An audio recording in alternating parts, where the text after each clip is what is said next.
Airport ઉપર Adani airport છે અત્યારે, એના અંદર 85% સ્થાનિક લોકોને રોજગાર મળવા જોઈએ, પરંતુ સરકારનો જવાબ છે ના અંદર કે ભાઈ અમે આ લોકોને રોજગાર આપી શક્યા નથી 85%.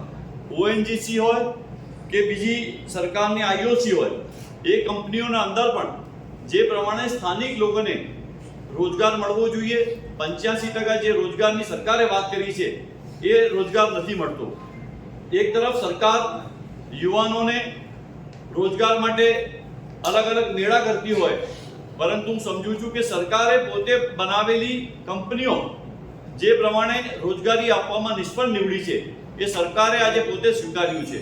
એટલે એક તરફ સરકાર એમને જમીનો આપતી હોય, એમને ઇન્ફ્રાસ્ટ્રક્ચર ઊભું કરીને આપતી હોય, રોડ રસ્તા બનાવીને આપતી હોય, પાણી ડ્રેનેજની વ્યવસ્થા કરીને આપતી હોય, ત્યારે પણ હું સમજુ છું કે ગુજરાતના અંદર જે યુવાનોને રોજગારી મળવી જોઈએ તે પ્રમાણે સરકાર રોજગારી આપી નથી શકતી. અને આ જે કંપનીઓ છે એ સરકારના કાયામાં નથી, અને સરકાર વારંવાર એમના અધિકારીઓને ત્યાં મોકલી અને તેમને સમજાવવાનો પ્રયાસ કરે છે, એવું સરકાર તરફથી જવાબ આપવામાં આવ્યો છે.